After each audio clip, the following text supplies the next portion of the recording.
Imagine you're a person living in North America at the time, what we now call North America. You've never heard of the Pope, let alone his decrees. But now European explorers are showing up, asserting that your land now belongs to someone else because of a document written 1,000 miles away that you had no part of. This same Bible was in existence while this document was written, while things were being enacted. Now, some might say, well, that was over 500 years ago. It's not being enacted today. And I would say, why did it take over 500 years for this document to be publicly and formally rejected? Hi, my name's Danielle Romero, and thank you so much for being with me here on my channel, where we talk about American identity and family stories. Imagine a document written over 500 years ago that claimed power to give away land and people to whoever discovered them first. It sounds like a game your kids would play, right? Well, I found it first, so it's mine. But this is exactly what happened in 1493 with the Doctrine of Discovery. But this document not only shaped the way Europe viewed the Americas, but it actually has continued to have a lasting impact even today, which I think was probably the most shocking part of my research here. So Pope Alexander VI on May 4th, 1493, issued a papal bull just a year after Christopher Columbus arrived in what we call the New World. And this decree newly discovered lands between Spain and Portugal, giving Spain exclusive rights to territories that were west of this imaginary line that was drawn through the Atlantic. And this papal bull declared that these lands were now discovered lands, even though they were obviously already inhabited by people. So this document was grounded in the belief that non-Christian lands were considered terra nullius. That's Latin, empty land.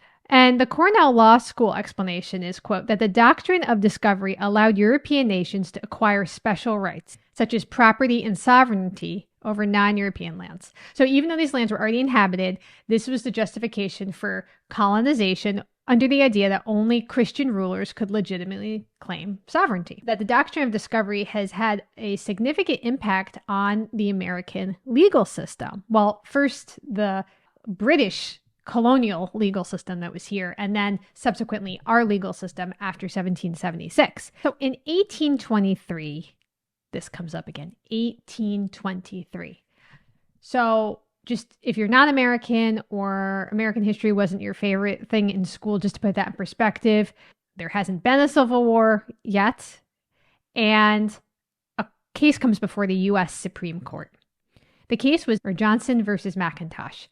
And it would cement this idea into American law that filtered down from the Doctrine of Discovery. Chief Justice John Marshall cited the Doctrine of Discovery, and he ruled that although Indigenous peoples had a claim to the land they inhabited, their rights were actually secondary to those of the European settlers. So let me tell you a little bit about what was happening with this court case. So the case involved two conflicting claims to the land that is now part of Illinois. There was a man named Thomas Johnson, and he had purchased the land from the Piankashaw Indians. So he had made a direct purchase from this group. And William McIntosh actually received a grant for the same land from the U.S. federal government. And, this was in particular extremely personal for me because my fifth great grandfather, who was labeled Negro, Black, he was born enslaved. He actually sued for his freedom and won. And by 1822, he was free. And later on, he went on to get grants from the U.S. federal government for land. And so I think this is that kind of a grant. It was a grant that was supposed to encourage Western expansion after the purchase of the Louisiana territory. William McIntosh gets a grant for this land. Now we're saying, well, who owns this land? And the question is, well, who really had the right to give this land away? Not necessarily who owns it, right? But who had the right to give this land away? The Indigenous group that sold it to Johnson. And so Justice Marshall ruled in favor of McIntosh, stating that while the Indigenous people had the right to occupy the land, they didn't own it in the same sense that the Europeans own this land. And he asserted that only the U.S. government, as the discovering nation, had the authority to transfer or settle land rights. I want to read a little bit about what he wrote. So he said that, quote, Discovery, the Doctrine of Discovery, gave exclusive title to those who made it, meaning that European nations held a, quote, absolute right to the land, while Indigenous people were merely permitted to occupy it. And that was a direct quote from that ruling, Johnson versus McIntosh. This meant that at this point now, Indigenous people could not actually sell land directly to individuals, as their land was subject to the ultimate ownership of the U.S. government. He had another ruling just a couple years later, 1831. It was the Cherokee Nation versus Georgia. Again, so here, the Cherokee Nation, and the chief at this time was Chief John Ross, sought an injunction against the state of Georgia to prevent its laws from being imposed on Cherokee land, because this is our land and we're not a part of your nation. And the Cherokee argued that they were actually a foreign nation and thus they were immune to state laws. But Marshall's court, however, denied their claim. Kind of similar to what happened before. He was ruling that the Cherokee Nation was not a foreign nation, but actually a, quote, domestic dependent nation. And so Marshall actually used the metaphor of a ward to a guardian to describe the relationship between Native American tribes and the federal government. So this ruling denied the Cherokees' claim to full sovereignty. So this decision lays the groundwork for this doctrine of federal trust responsibility, which is just a fancy way of saying the U.S. government's going to assume the role of protector of tribal lands in exchange for taking indigenous land. This principle, though, wasn't limited to the United States. It's actually helped shape legal systems around the Americas, Australia, and even parts of Africa. We may disagree with it by modern standards, but it definitely reflected the prevailing legal and social norms of the early 19th century. The Doctrine of Discovery was a widely accepted concept in international law at the time. It was used by Europeans to justify their colonial expansion. And Marshall's decision wasn't just about land. It was about defining this legal relationship between Indigenous peoples and the U.S. government. So he based this decision on the Doctrine of Discovery, asserting, quote, all the nations of Europe who have acquired territory on this continent have asserted in themselves and have recognized in others the exclusive right of the discoverer to appropriate the lands occupied by the Indians. The global reach of this doctrine was remarkable. This wasn't just a U.S. issue, but this ruling was actually referenced in Spain, Portugal, France, even the East India Company. So I want to take you now to 2021. This is not a one-time story, but there was a story up in Canada where a massive discovery shook Canadians, I would say the Americas and possibly the world, that the unmarked graves of Indigenous children were found on the grounds of formal residential schools. And these schools were a part of this broader effort to erase Indigenous cultures, often under the guise of education.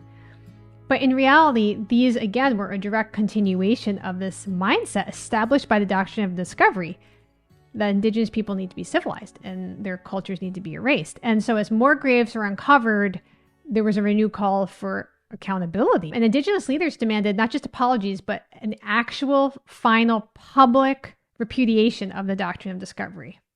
So when Pope Francis visited Canada in 2022, many people expected him to address the issue. And in March 2023, yes, last year, the Vatican finally did. In a historic statement, the church formally repudiated the doctrine, rejecting its justification for colonization. The church stated that the Doctrine of Discovery is, quote, not part of the teaching of the Catholic Church. But honestly, even as I read that statement, I really can't help but wonder what took so long. Why did it take over 500 years for this document to be publicly and formally rejected? I have to say, I'm not Catholic. A lot of my family is Catholic. I'm a Christian, I'm a follower of Christ. And I think the Doctrine of Discovery is one of those serious pain points with Christians, Christianity, the church, especially here in America. You know, as a follower of Christ, if I'm being honest, this reflection brings me back to some core questions. And there is a verse that came to mind. It's from Micah 6:8. This is in the Old Testament.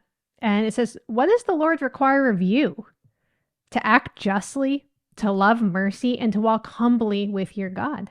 I think this verse really resonates deeply with me, especially as I was researching and learning about this for this video, because acting justly means recognizing that harm has been done and it continues to be done. And it doesn't necessarily mean that we need to let everyone know that we didn't do it and our hands are clean, but just justice. Justice is recognizing that harm has been done and finding ways to engage thoughtfully, lovingly with these issues, with the past. And I think it calls us to be a part of the healing process, not through guilt or blame, but through a genuine desire to make things right. The Doctrine of Discovery sought to conquer and claim. I think, to take and to kill. But the teachings of Christ compel us to something different. As Christians, we are called to be agents of reconciliation.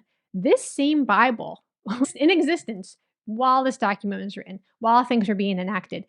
And there's a saying someone said to me once, I've never forgot it, that, sometimes people call themselves Christians, but they're wearing the jersey, but they're not really part of the team. And I think that our actions demonstrate who we really serve. And so in 2 Corinthians 5:18, Paul writes this. He says, God has given us the ministry of reconciliation. So as a Christian, for me, that's my ministry, reconciliation. This isn't just about just addressing past wrongs, but about being part of the solution today. And, when I've had, people comment things and say, well, yes, this is bad, but what about all these other bad things that are happening in this country, this country, this country? Why don't you care about this, this, or this? And I do care. I do care. But if you've ever been to counseling, let's say family counseling or couples counseling, I've been. What happens sometimes is someone brings up an issue, how they feel, something that is not working for them in whatever that relationship is.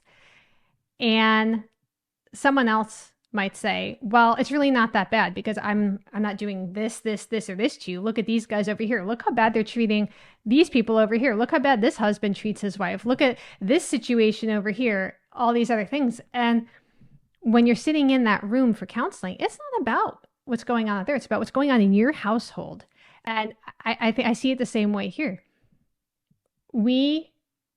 I, as an American, someone from the United States, I need to care about this. This is in my backyard. These are my neighbors. These are fellow citizens here in my country.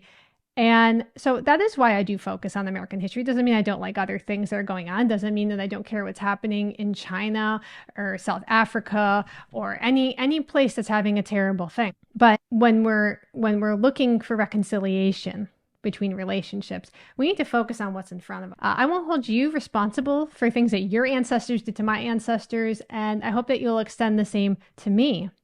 But even if you don't, it's important to look at challenging history and not always be looking for an answer. I think a lot of times also I've seen in counseling, we want to just kind of solve that problem and get it fixed in 1 or 2 weeks. And it's not so much solving the problem. It's just letting someone have their peace. Let them talk.